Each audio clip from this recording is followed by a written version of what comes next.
నమస్తే folks, welcome to my channel. Folks, Ravana రాజ్యంలో ఉండి కూడా విభీషణుడు చెడిపోలేదు, రామరాజ్యంలో ఉండి కూడా కైకేయి బాగుపడలేదు. అందుకే మనం ఎక్కడున్నామనేది ముఖ్యం కాదు, మన స్వభావాన్ని ఎలా ఉంచుకున్నామనేదే ముఖ్యం. అసలు నేను ఈ మాట చెప్పడానికి గల కారణం, ఒకప్పటి స్టార్ నటుడు కళాభవన్ మణి వెంకటేష్ హీరోగా చేసిన జెమినీ సినిమాలో విలన్ గా చేసిన కళాభవన్ మణి ఆ మూవీలో రకరకాల వేషాలు మిమిక్రీ చేసి తెలుగు ప్రేక్షకులకి గుర్తుండిపోయాడు. అలా ఆ తర్వాత కూడా కొన్ని తెలుగు సినిమాల్లో నటించినప్పటికీ జెమినీ సినిమాలో వచ్చినంత పేరు మాత్రం ఇతనికి రాలేదు. కానీ మలయాళంలో స్టార్ నటుడిగా ఉన్న కళాభవన్ మణి 45 ఏళ్లకే హఠాత్తుగా ఈ లోకాన్ని వదిలి వెళ్ళిపోయారు. ఇక ఇతను మరణించి 7 సంవత్సరాలు అవుతున్నా ఇప్పటికీ ఇతని మృతిపై చాలా అనుమానాలు కొనసాగుతూనే ఉన్నాయి. నిజంగానే కళాభవన్ మణి ఎయిడ్స్ వల్లే మరణించాడా? కళాభవన్ మణి వల్లే హీరోయిన్ దివ్య ఉన్ని ఇండస్ట్రీని వదిలి వెళ్ళిపోయిందా? హీరోయిన్ కౌసల్య కళాభవన్ మణి వల్లే పెళ్లి చేసుకోలేదా? నిజంగానే కళాభవన్ మణి ఉమనైజరా? ఇతని ఆస్తినంతా పోగొట్టుకోవడానికి గల కారణాలేంటి? చెడు అలవాట్ల వల్లే సినిమా ఇండస్ట్రీకి దూరమయ్యాడా అనే నమ్మలేని నిజాన్ని ఈ వీడియోలో చెప్పడానికి నేను ప్రయత్నిస్తాను. మీరు మాత్రం ఈ వీడియోని పూర్తిగా చూడండి. ఫోక్స్, అంధుడంటే కంటి చూపు లేనివాడు కాదు, చేసిన తప్పుల్ని తెలుసుకోలేని వాడే నిజమైన అంధుడు. కున్నిసేరి విఠిల్ రామన్ మణి అలియాస్ కళాభవన్ మణి ఇతను 1971 జనవరి 1న కేరళలోని చాలకుడి అనే గ్రామంలో ఒక నిరుపేద మలయాళీ కుటుంబంలో జన్మించాడు. తండ్రి విఠిల్ రామన్, తల్లి అమ్మిని. ఇతనికి ఒక అన్నయ్య, ఒక తమ్ముడు, 4 చెల్లెలు కూడా ఉన్నారు. ఇక తండ్రి సినిమాల్లో జూనియర్ ఆర్టిస్ట్ గా పనిచేస్తే తల్లి హౌస్ వైఫ్ గా ఉండేది. రామన్ మణి చిన్నప్పటి నుండి చాలా యాక్టివ్ గా ఉంటూ అప్పటి మలయాళ హీరోల వాయిస్ ని మిమిక్రీ చేస్తూ అందరినీ ఎంటర్టైన్ చేస్తుండేవాడు.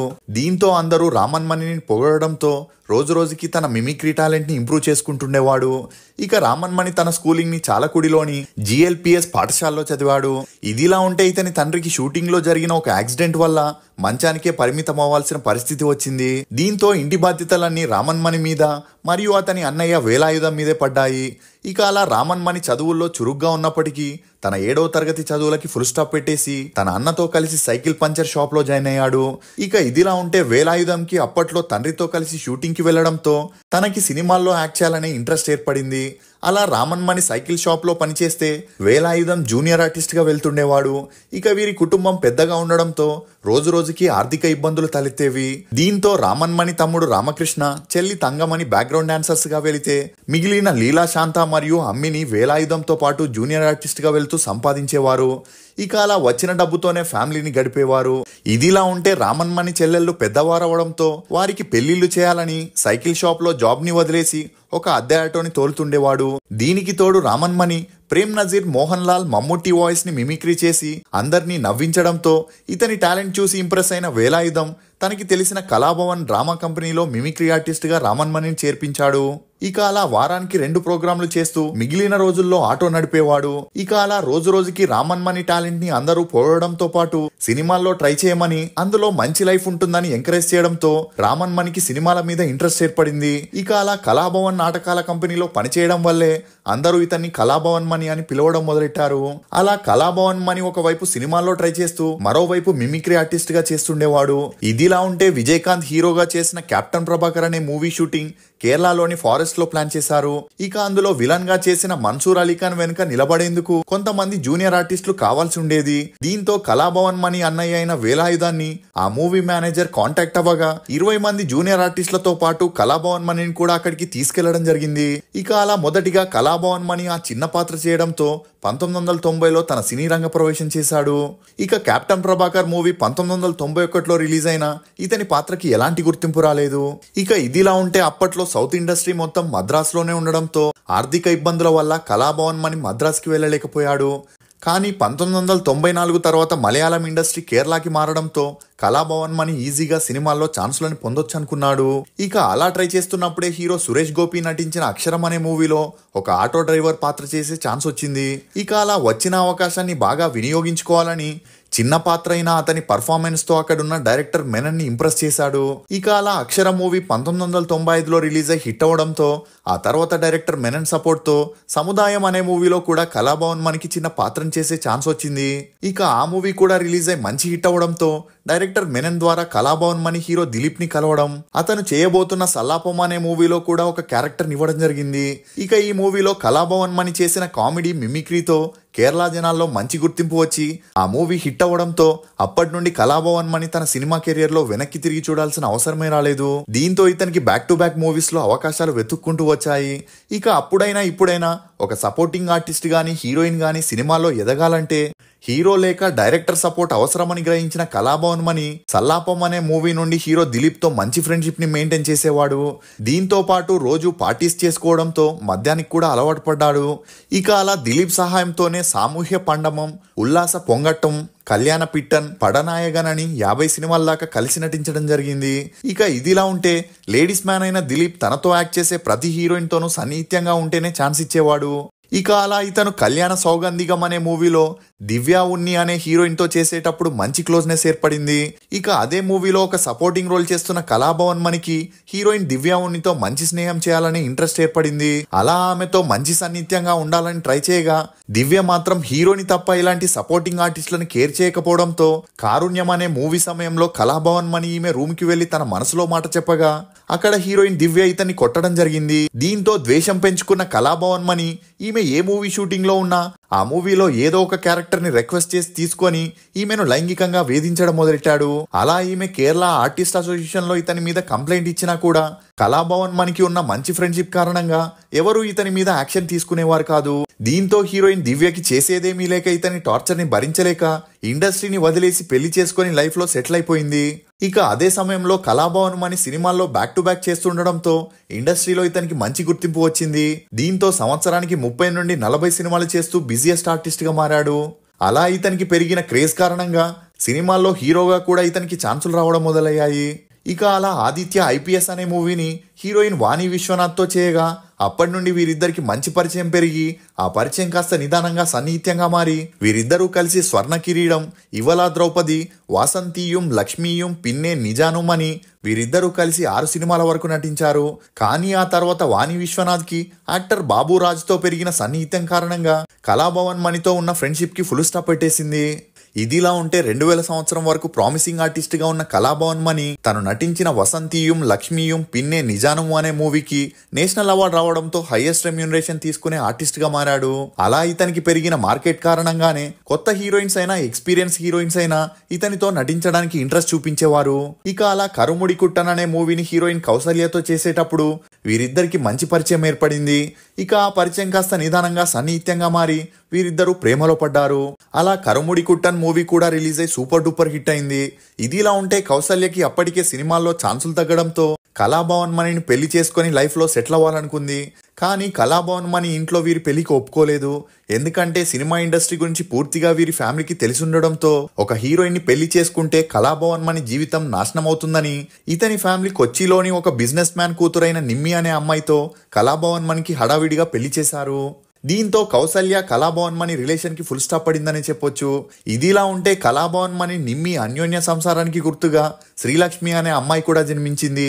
ఇక అలా 2002 సంవత్సరం తర్వాత కళాభవన్ మణికి మలయాళం మూవీస్ లోనే కాకుండా సౌత్ మూవీస్ లో నుండి కూడా ఆఫర్స్ వెతుక్కుంటూ వచ్చాయి. అలా తెలుగులో 2002లో వెంకటేష్ హీరోగా నటించిన జెమ్నీ మూవీలో లడ్డా అనే పాత్రని చేయడంతో తెలుగు ఇండస్ట్రీకి అరంగేట్రం చేశాడు. ఇక ఈ మూవీలో తన నటనతో పాటు మిమిక్రీ టాలెంట్ ని కూడా చూపించడంతో కళాభవన్ మణి మొదటి మూవీతోనే తెలుగులో మంచి గుర్తింపును పొందాడు.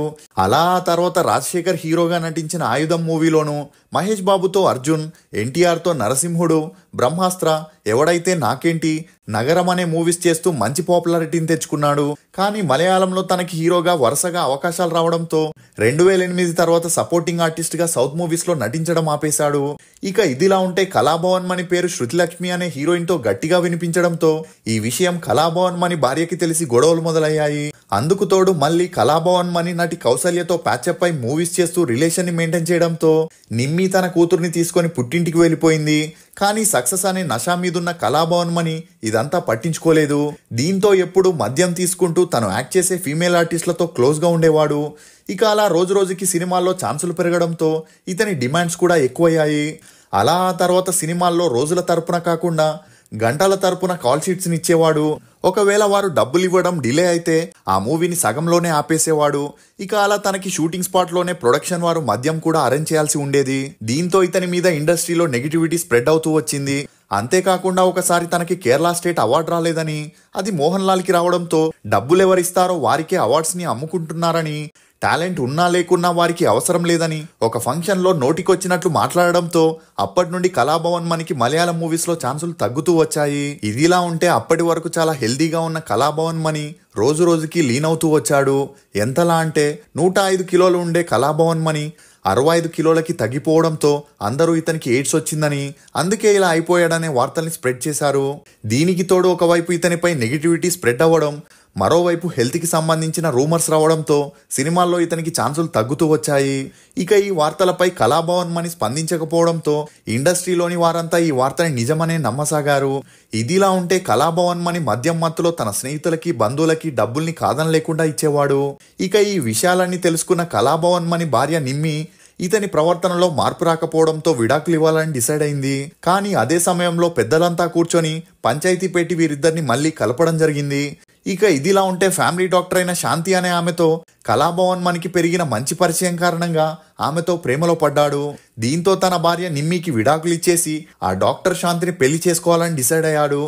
ఇందుకుగాను తన భార్యని రోజు కొట్టి తిట్టి హింసలు పెట్టడంతో ఆ చిత్రహింసల్ని భరించలేక నిమ్మి భర్త నుండి వేరుగా ఉండేదే గాని విడాకులు ఇవ్వడానికి మాత్రం ఒప్పుకునేది కాదు. ఇక ఇదిలా ఉన్నప్పుడే కళాభవన్ మణి ఒక ఫంక్షన్ కి గెస్ట్ గా వెళ్ళినప్పుడు అక్కడ కళ్ళు తిరిగి పడిపోగా వెంటనే ఇతని హాస్పిటల్లో చేర్పించడం జరిగింది. అలా ఇతన్ని చెక్ చేసిన డాక్టర్లు కళాభవన్ మణికి 2 కిడ్నీలు పాడైపోయాయని, వెంటనే కిడ్నీ మార్పిడి చేయాలని చెప్పడంతో అందుకు ఇమ్మీడియట్ గా ఆపరేషన్ చేయడం జరిగింది. అలా ఆపరేషన్ తర్వాత మద్యం తీసుకోవడం గాని స్మోక్ చేయడం గాని చేయకూడదని డాక్టర్ స్ట్రిక్ట్ గా చెప్పడంతో కళాభవన్ మణి కొన్ని రోజులు వాటిని దూరం పెట్టడం జరిగింది. కానీ ఆ సమయంలో షూటింగ్స్ గాని తన భార్య బిడ్డ గాని పక్కన లేకపోవడంతో ఒంటరిగా ఫీల్ అయి కృంగిపోయిన కళాభవన్ మణి మళ్ళీ తాగుడు మొదలెట్టాడు. దీంతో మళ్ళీ కిడ్నీ ప్రాబ్లమ్స్ రావడంతో అందుకు డాక్టర్స్ ట్రీట్మెంట్ ఇవ్వడం, ఆ బాధని భరించలేక మందుకి బానిసవడంతో కంట్రోల్ చేయలేకపోయాడు. ఇక అదే సమయంలో ఇతను ప్రేమించిన డాక్టర్ శాంతి కూడా వేరే అతన్ని పెళ్లి చేసుకోవడంతో కళాభవన్ మణి హార్ట్ బ్రేక్ అయి తట్టుకోలేకపోయాడు. దీంతో ఒంటరితనాన్ని భరించలేక కళాభవన్ మణి తన భార్యతో ఇకపై పద్ధతిగా ఉంటాను, ఇంటికి రమ్మని పిలిచిన అప్పటికే ఇతని వల్ల మనసు విరిగిపోవడంతో నిమ్మి ఇంటికి రాలేదు. ఇక అలా ఒంటరితనం ఎక్కువై ఆరోగ్యం కూడా అంతంత మాత్రమే ఉండడంతో కళాభవన్ మణి ఈ జీవితం చాలనుకొని తన 3 ప్రాణ స్నేహితులకి ఫోన్ చేసి పార్టీ చేసుకుందామని పిలవడం జరిగింది. అలా వారందరూ కలిసి పార్టీ చేసుకునే ముందే కళాభవన్ మణి తను తాగే పెగ్లో గడ్డి మందుని కలుపుకోవడం జరిగింది. ఇక అలా అందరూ మాట్లాడుతూ తాగుతున్నప్పుడే కళాభవన్ మణి నోటి నుండి నురుసు రావడంతో భయపడిన స్నేహితులు ఇమీడియట్ గా ఇతన్ని హాస్పిటల్ కి తీసుకెళ్లడం జరిగింది. అలా అప్పటికే పరిస్థితి విషమించడంతో 2016 మార్చి 6న కళాభవన్ మణి తన 45వ ఏటకి తిరిగి రాని లోకానికి వెళ్లిపోయాడు. ఇక ఇదిలా ఉంటే కళాభవన్ మణి తమ్ముడు ఇతని అన్న మరణానికి స్నేహితులే కారణమని వారి మీద పోలీస్ కంప్లైంట్ ఇవ్వడం జరిగింది. ఇక ఆ కంప్లైంట్ ని ఫైల్ చేసిన పోలీసులు ఆ 3ని అరెస్ట్ చేసి విచారించగా సరైన ఆధారం లేకపోవడంతో వారిని విడిచిపెట్టడం జరిగింది. ఏ అలవాటైనా మితిగా ఉండాలి గాని మితిమీరితే ఏం జరుగుతుందనేది కళాభవన్ మణి లైఫ్ స్టైల్ చూస్తే తెలుస్తుంది. ఇక ఇప్పటి వరకు కళాభవన్ మణి తెలుగు, తమిళ్, కన్నడ, మలయాళంలో హీరోగా, విలన్ గా, సపోర్టింగ్ ఆర్టిస్ట్ గా 250 సినిమాలకు పైగా నటించాడు. ఇతని నటనకు గాను ఒక నేషనల్ అవార్డుతో పాటు ఒక కేరళ స్టేట్ అవార్డుని, ఒక ఫిలింఫేర్ అవార్డుని కూడా అందుకున్నాడు. కళాభవన్ మణి నటించిన సినిమాల్లో మీ ఫేవరెట్ ఏదనేది కమెంట్ సెక్షన్ లో తప్పకుండా తెలియజేయండి. మేం చేసిన ఈ వీడియో మీకు నచ్చినట్లయితే ఒక లైక్ ద్వారా మీ సపోర్ట్ ని మాకు తెలియజేయండి. ఫోక్స్, మనం ఎక్కడ చనిపోతామో, ఎలా చనిపోతామో నిర్ణయించడం మన చేతిలో లేదు గాని మనం ఎలా బ్రతకాలో నిర్ణయించుకోవడం మాత్రం మన చేతుల్లోనే ఉంది. ఇది ఫోక్స్ నటుడు కళాభవన్ మణి గురించి కొన్ని నమ్మలేని నిజాలు.